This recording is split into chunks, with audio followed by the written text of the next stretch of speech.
पहले बल्ब का जलना, विमान का उड़ना, सिनेमा और टीवी का चलन, मोबाइल पर बात करना और कार में घूमना एक रहस्य और कल्पना की बातें हुआ करती थीं। आज इसके आविष्कार से दुनिया तो बदल गई है, लेकिन आदमी वही मध्ययुगीन सोच का ही है। धरती तो कई रहस्यों से पटी पड़ी है। उससे कहीं ज्यादा रहस्य तो समुद्र में छुपा हुआ है। उससे भी कहीं ज्यादा आकाश रहस्यमयी है, और उससे कई गुना अंतरिक्ष में अनंत रहस्य छुपा हुआ है। दुनिया में ऐसे कई रहस्य हैं जिनका जवाब अभी भी खोजा जाना बाकी है। विज्ञान के पास इनके जवाब नहीं हैं, लेकिन खोज जारी है। ऐसे कौन कौन से रहस्य हैं जिनके खुलने पर इंसान ही नहीं, धरती का संपूर्ण भविष्य बदल जाएगा। आओ जानते हैं ऐसी ही 10 रहस्य और रोमांच से भरी बातों को। एक, टाइम मशीन। समय की सीमाएं लांघकर अतीत और भविष्य में पहुंचने की परिकल्पना तो मनुष्य करता रहा है। भारत में ऐसे कई साधु संत हुए हैं जो आंख बंद कर अतीत और भविष्य में झांक लेते थे। अब सवाल यह है कि यह काम मशीन से कैसे हो। इंग्लैंड के मशहूर लेखक H.G. वेल्स ने 1895 में द टाइम मशीन नामक एक उपन्यास प्रकाशित किया, तो समूचे यूरोप में तहलका मच गया। उपन्यास से प्रेरित होकर इस विषय पर और भी कई तरह के कथा साहित्य रचे गए। इस कॉन्सेप्ट पर हॉलीवुड में एक फिल्म भी बनी। टाइम मशीन अभी एक कल्पना है। टाइम ट्रेवल और टाइम मशीन, यह एक ऐसे उपकरण की कल्पना है जिसमें बैठकर कोई भी मनुष्य भूतकाल या भविष्य के किसी भी समय में सशरीर अपनी पूरी मानसिक और शारीरिक क्षमताओं के साथ जा सकता है।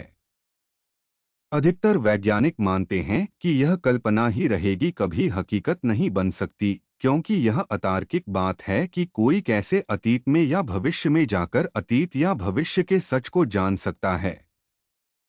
टाइम मशीन की कल्पना भी भारतीय धर्मग्रंथों से प्रेरित है।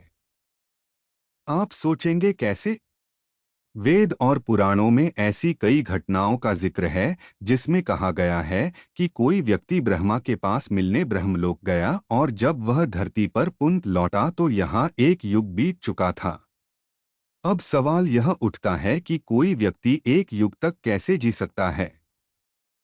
इसका जवाब है कि हमारी समय की अवधारणा धरती के मान से है, लेकिन जैसे ही हम अंतरिक्ष में जाते हैं, समय बदल जाता है। जो व्यक्ति ब्रह्मलोक होकर लौटा उसके लिए तो उसके मान से 1 वर्ष ही लगा, लेकिन उक्त 1 वर्ष में धरती पर एक युग बीत गया। बुध ग्रह पर तो 2 युग बीत गए होंगे, क्योंकि वहां का 1 वर्ष तो 88 दिनों का ही होता है। अब हम टाइम मशीन की थ्योरी को समझें। पहले यह माना जाता था कि समय निरपेक्ष और सार्वभौम है, अर्थात सभी के लिए समान है, यानी यदि धरती पर 10 बज रहे हैं तो क्या यह माने कि मंगल ग्रह पर भी 10 ही बज रहे होंगे। लेकिन आइंस्टीन के सापेक्षता सिद्धांत के अनुसार ऐसा नहीं है। समय की धारणा अलग अलग है। आइंस्टीन ने कहा कि दो घटनाओं के बीच का मापा गया समय इस बात पर निर्भर करता है कि उन्हें देखने वाला किस गति से जा रहा है। मान लीजिए कि दो जुड़वा भाई हैं, ए और बी। एक अत्यंत तीव्र गति के अंतरिक्ष यान से किसी ग्रह पर जाता है और कुछ समय बाद पृथ्वी पर लौट आता है, जबकि बी घर पर ही रहता है। ए के लिए यह सफर हो सकता है 1 वर्ष का रहा हो, लेकिन जब वह पृथ्वी पर लौटता है तो 10 साल बीत चुके होते हैं। उसका भाई भी अब 9 वर्ष बड़ा हो चुका है, जबकि दोनों का जन्म एक ही दिन हुआ था। यानी ए 10 साल भविष्य में पहुंच गया है। अब वहां पहुंचकर वह वहीं से धरती पर चल रही घटना को देखता है तो वह अतीत को देख रहा होता है। जैसे एक गोली छूट गई, लेकिन यदि आपको उसको देखना है तो उस गोली से भी तेज गति से आगे जाकर उसे क्रॉस करना होगा और फिर पलटकर उसको देखना होगा, तभी वह तुम्हें दिखाई देगी। इसी तरह ब्रह्मांड में कई आवाजें, चित्र और घटनाएं जो घटित हो चुकी हैं, वे फैलती जा रही हैं। वे जहां तक पहुंच गई हैं, वहां पहुंचकर उनको पकड़कर सुना होगा। दो, अमर होने का रहस्य। अमर कौन नहीं होना चाहता। समुद्र मंथन में अमृत निकला। इसे प्राप्त करने के लिए देवताओं ने दानवों के साथ छल किया। देवता अमर हो गए। मतलब कि क्या समुद्र में ऐसा कुछ है कि उसमें से अमृत निकले? तो आज भी निकल सकता है। अभी अधिकतम 100 साल के जीवन में अनेकानेक रोग, कष्ट, संताप और झंझट हैं, तो अमरता प्राप्त करने पर क्या होगा? 100 वर्ष बाद वैराग्य प्राप्त कर व्यक्ति हिमालय चला जाएगा। वहां क्या करेगा? बोर हो जाएगा तो फिर से संसार में आकर रहेगा। बस यही सिलसिला चलता रहेगा। महाभारत में 7 चिरंजीवियों का उल्लेख मिलता है। चिरंजीवी का मतलब अमर व्यक्ति। अमर का अर्थ जो कभी मर नहीं सकते। ये 7 चिरंजीवी हैं: राजा बलि, परशुराम, विभीषण, हनुमान जी, वेदव्यास, अश्वत्थामा और कृपाचार्य। हालांकि कुछ विद्वान मानते हैं कि मार्कंडेय ऋषि भी चिरंजीवी हैं। माना जाता है कि ये सातों पिछले कई हजार वर्षों से इस धरती पर रह रहे हैं। लेकिन क्या धरती पर रहकर इतने हजारों वर्ष तक जीवित रहना संभव है? हालांकि कई ऐसे ऋषिमुनि थे जो धरती के बाहर जाकर फिर लौट आते थे और इस तरह वे अपनी उम्र फ्रिज कर बढ़ते रहते थे। हालांकि हिमालय में रहने से भी उम्र बढ़ने की संभावना बढ़ जाती है। हिंदू धर्मशास्त्रों में ऐसी कई कथाएं हैं जिसमें लिखा है कि अमरता प्राप्त करने के लिए फलां फलां दैत्य या साधु ने घोर तप करके शिवजी को प्रसन्न कर लिया।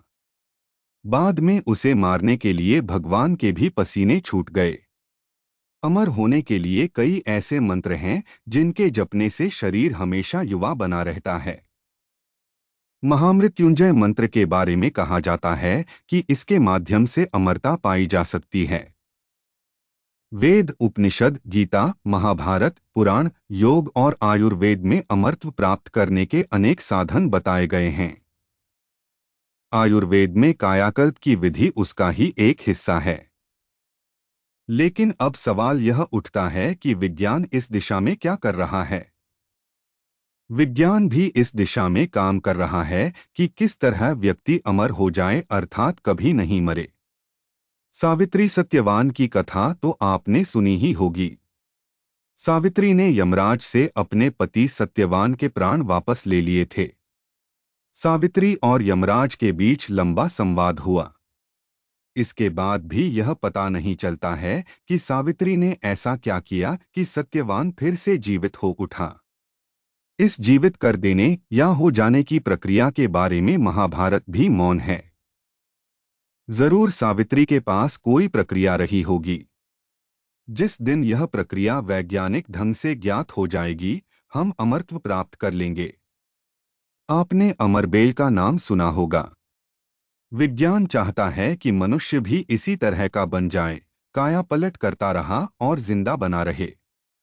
वैज्ञानिकों का एक समूह चरणबद्ध ढंग से इंसान को अमर बनाने में लगा हुआ है।